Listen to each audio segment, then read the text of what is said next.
Faith is not about waiting until the miracle appears to believe. It's about believing long before there's any evidence of change. Too often, people want to see progress before they trust that something is happening. They pray for healing but want to feel better before they believe they're healed. They ask for a breakthrough but want to see doors open before they celebrate. However, real faith doesn't wait for proof. It moves forward with confidence, knowing that the answer is already in motion. Look at the story of the Israelites standing before the Red Sea. They were trapped, enemy soldiers behind them, an uncrossable sea in front of them. In the natural, there was no way out. But instead of panicking, Moses stretched out his staff over the water. The miracle didn't come before the act of faith. It came after. The waters parted only when Moses stepped out in obedience, showing that faith had to come first. Think about the woman with the issue of blood. She had been suffering for 12 years, spent all she had on doctors and still found no relief. But something in her heart told her, if I could just touch the hem of his garment, I will be healed. She didn't have a sign that it would work. There was no voice from heaven confirming her miracle in advance.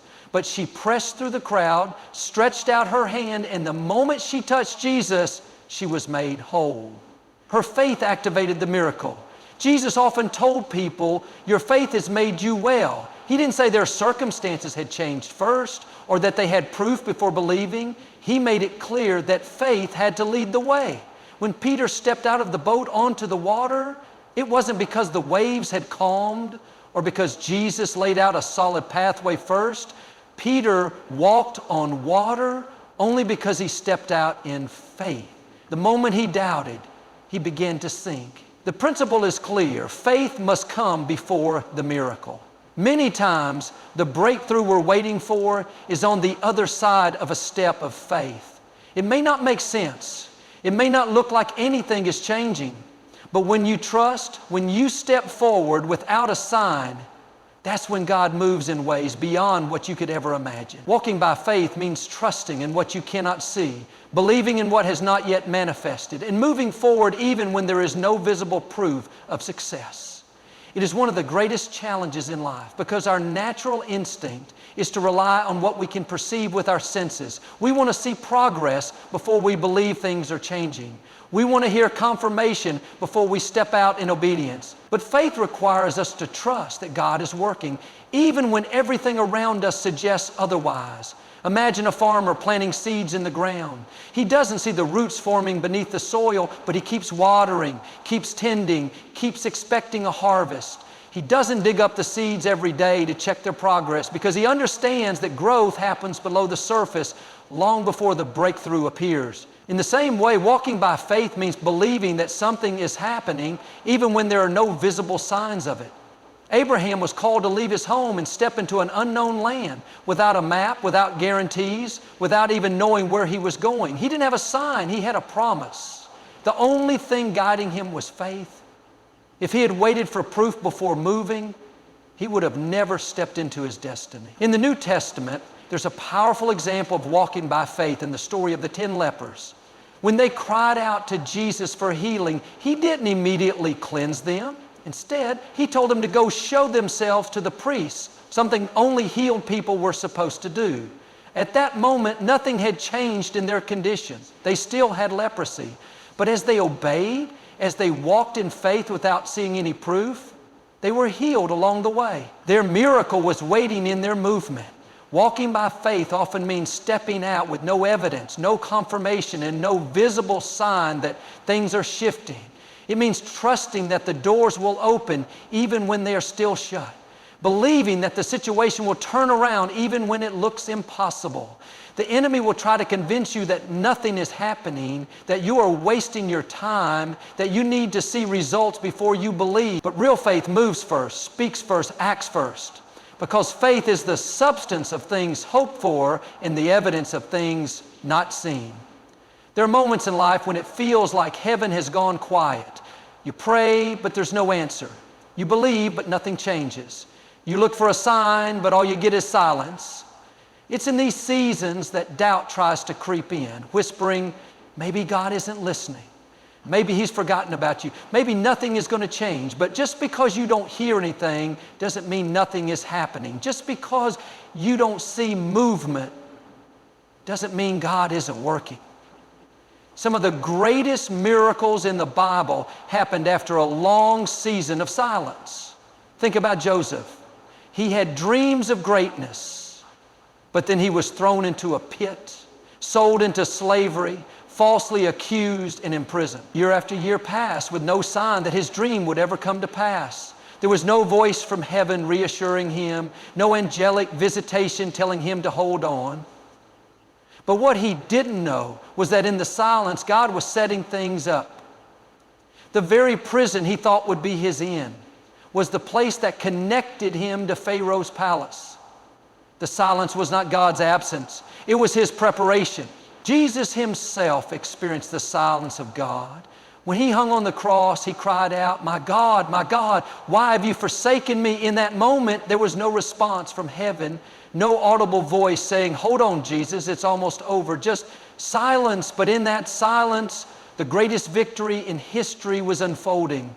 What looked like abandonment was actually the setup for resurrection. The enemy wants you to think that when you don't hear from God, he has left you. But the teacher is always silent during the test. When you feel like God is quiet, it's often because he's already given you everything you need for this season. He's watching to see if you will trust him even when you don't see a sign. In nature, seeds grow in silence. Deep underground, in the darkness of the soil, roots are forming. Life is taking shape and transformation is happening. The process isn't visible, but that doesn't mean it isn't real. Then one day, without warning, that seed pushes through the soil and what was growing in silence is revealed. The same is true for your life. Just because you don't hear anything doesn't mean God isn't working behind the scenes. There are times in life when we pray, believe, and do everything we know to do, yet nothing seems to change. We work hard, stay faithful, and keep pressing forward, but the breakthrough doesn't come. It's easy to get discouraged, to start thinking, maybe it's not meant to be. Maybe I should just accept where I am. But what if the answer is right beneath the surface? What if the only thing separating you from your breakthrough is one more step of faith? In the book of Genesis, Isaac faced opposition when trying to find water in the land of Ezertim. He could have given up. He could have said, "I've tried, but it's too hard. I guess I'll never have what I need." Instead, he kept digging. He moved to another spot and dug again. Time after time, he faced resistance. But eventually, he dug a well that no one contested. It was the place where God blessed him, the place where his persistence paid off. If Isaac had stopped digging too soon, he would have missed the provision that was already there. Many people quit just before their breakthrough. They pray for a while, but when nothing happens, they stop. They believe for a season, but when doors don't open, they give up. They start digging, but when they don't see immediate results, they walk away. What they don't realize is that the well is already in place. The water is already beneath them. They just need to keep digging. Think about Elijah on Mount Carmel. He prayed for rain after years of drought. He sent his servant to look for a cloud, but the sky was clear. 6 times the servant returned with nothing. Most people would have given up at that point. But Elijah sent him back a 7th time, and that's when the breakthrough came. A tiny cloud appeared, and soon after the rain poured down. The answer was always coming. It just required persistence. There will always be resistance before the blessing. The enemy will throw obstacles in your path, trying to convince you that it's not worth it. But what if your miracle is just one more prayer away?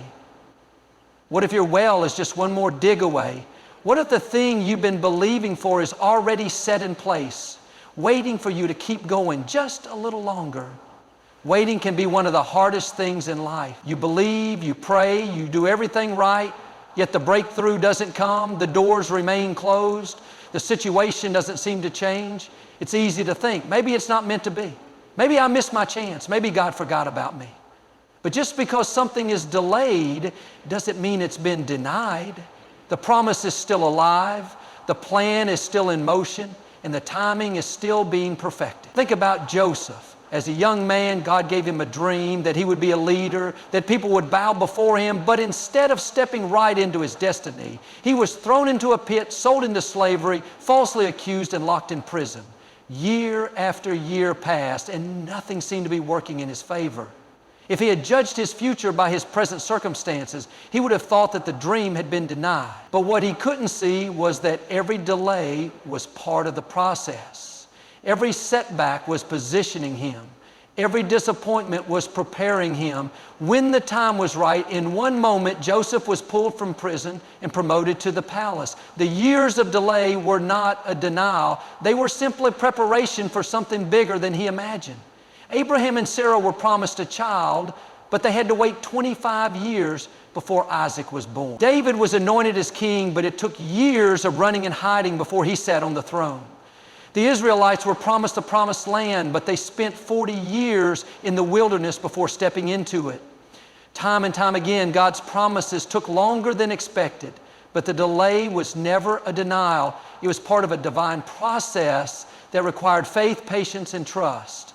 Sometimes what feels like a delay is actually God protecting you from stepping into something too soon. The door hasn't opened yet because He's making sure you're ready for it. The relationship hasn't worked out yet because He's aligning the right people at the right time. The opportunity hasn't come yet because He's preparing something greater than what you were expecting. The enemy wants you to think that if it hasn't happened yet, it's never going to happen. He wants you to give up in the waiting season. But God's timing is perfect. Just because you don't see movement doesn't mean the promise isn't on its way. Obedience is the key that unlocks the doors to God's favor, provision, and breakthroughs.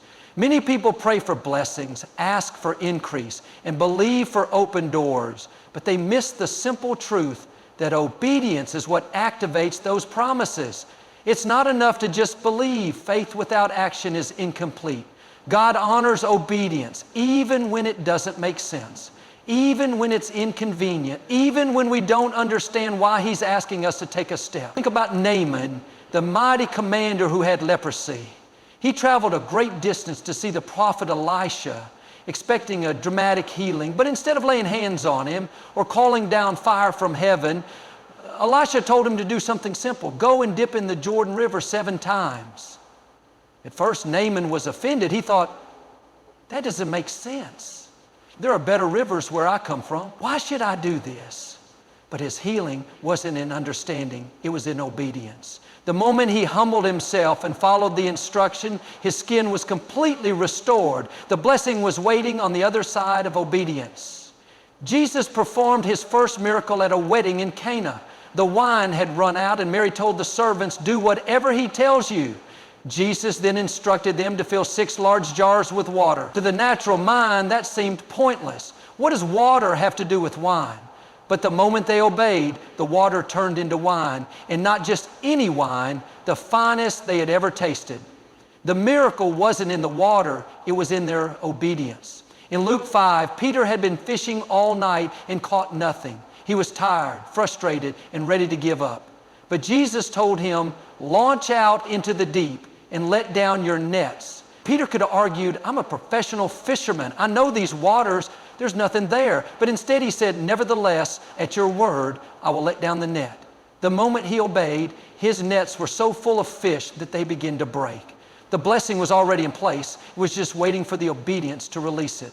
Many times, the answer we're looking for isn't in a big dramatic sign, but in a simple act of faith. It might be forgiving someone when you don't feel like it. It might be giving when your resources are limited. It might be taking a step toward a dream even when the path isn't clear. Every act of obedience positions you for God's best.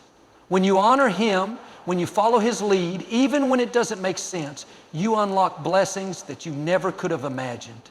The enemy knows he can't take the blessing God has for you.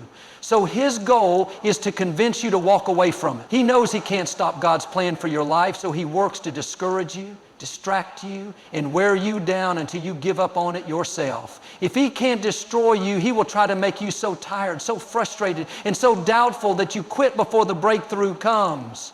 Think about Nehemiah. He was rebuilding the walls of Jerusalem, doing exactly what God had called him to do.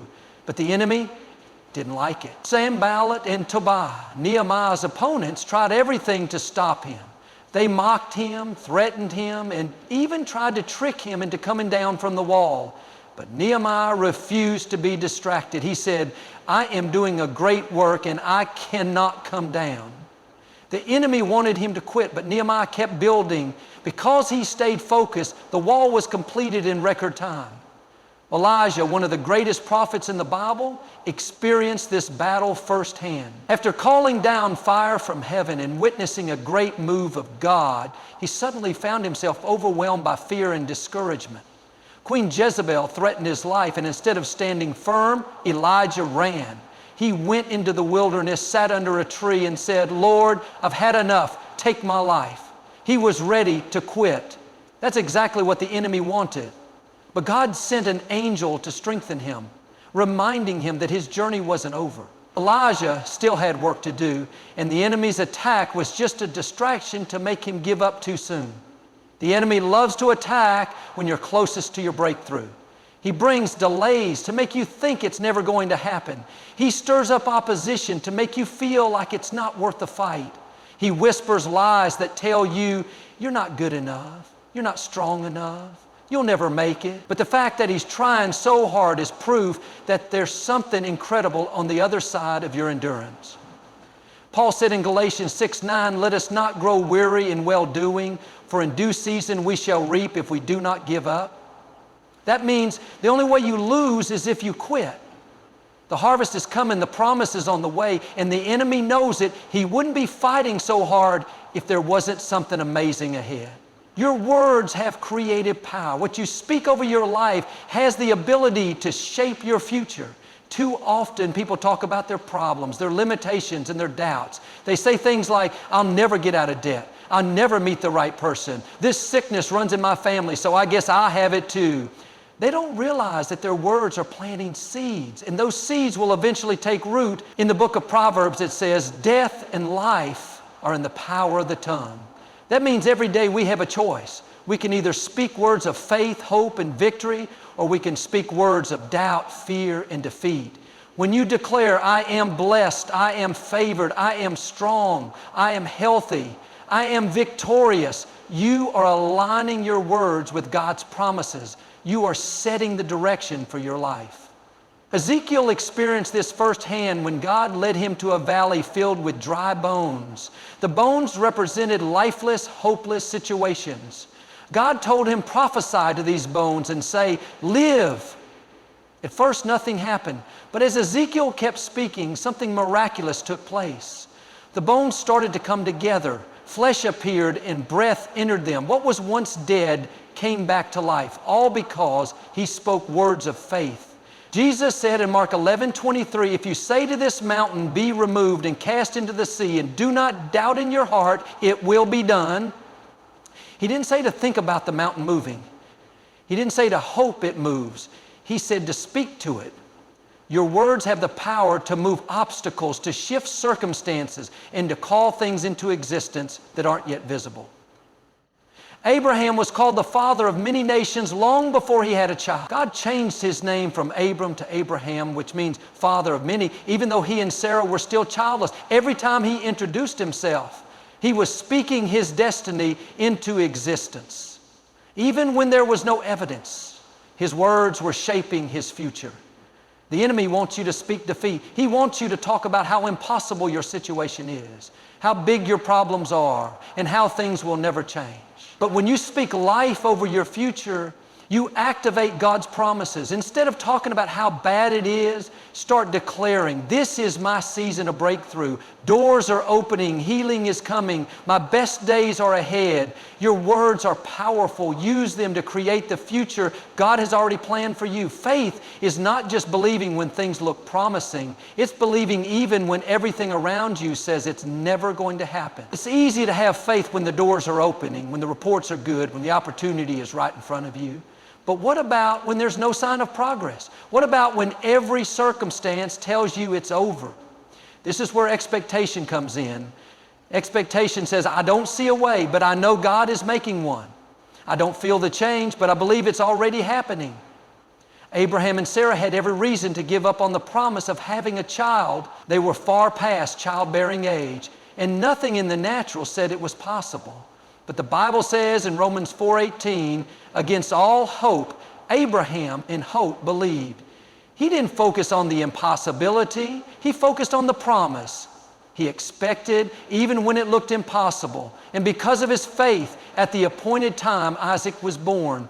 In 1 Kings 18, Elijah had just called down fire from heaven, proving that God was with him. But the land was still in a drought. No rain had fallen for years, and there was no sign of change. Yet Elijah didn't focus on what he saw. He focused on what he believed. He told his servant, "Go and look toward the sea." The servant came back and said, "There is nothing." 6 times he looked, and 6 times the sky was clear. But Elijah didn't waver. He expected the rain even when it looked impossible. On the 7th time, the servant saw a small cloud the size of a man's hand. That tiny cloud was the beginning of an abundance of rain. The breakthrough was already set in motion. It just required expectation. Jesus told Martha at Lazarus' tomb, "Did I not tell you that if you believe, you will see the glory of God?" Martha had given up. Lazarus had been dead for 4 days. In her mind, it was over. But Jesus was saying, even when it looks impossible, expect. And moments later, the impossible became possible. Lazarus walked out of the grave. The enemy wants you to look at the circumstances and lose hope. He wants you to focus on the delays, the closed doors, the negative reports. But expectation defies the odds. It says, I don't care what it looks like. I know my breakthrough is coming. I know God is faithful. I know He is working behind the scenes. The situation may look dead, but God is the God of resurrection. The dream may seem out of reach, but He specializes in making the impossible possible. There are moments in life when things happen that we don't understand. Doors close that we were certain should open. Opportunities slip away that we worked so hard for. Relationships end, setbacks occur, and we find ourselves asking, why did this happen? Why did I have to go through this? It doesn't make sense. The pieces don't seem to fit together. But just because you don't understand now doesn't mean there isn't a greater purpose unfolding. One day you will look back and see how every detour, every delay, every disappointment was actually setting you up for something better. Joseph didn't understand why he was thrown into a pit by his own brothers, sold into slavery and falsely accused. It made no sense. He had been faithful. He had honored God. Yet everything seemed to be working against him. But what he couldn't see was that each step, no matter how painful, was leading him to the palace. When he finally became second in command of Egypt, overseeing the very people who had once rejected him, it all made sense. What looked like a setback was actually a setup. What seemed like injustice was actually positioning. Moses spent 40 years in the wilderness before stepping into his calling as the deliverer of Israel. It must have felt confusing at times. Why was he leading sheep when he had been raised in a palace? Why did it seem like his life was moving backward? But when God called him from the burning bush, he realized that the years of solitude were training for the mission ahead. The wilderness had taught him how to lead, how to endure, and how to trust in God's timing. We think about Jesus and the disciples. The day Jesus was crucified, it didn't make sense to them. They had given up everything to follow Him. They had seen the miracles, witnessed His power, and believed He was the Messiah. But now He was hanging on a cross lifeless. It felt like the end of the story. It felt like everything they had believed in had fallen apart, but 3 days later, the resurrection changed everything. What had seemed like the greatest defeat was actually the greatest victory. Right now, you may be in a season where things aren't adding up. You've prayed, you've believed, but you're still facing struggles that don't make sense.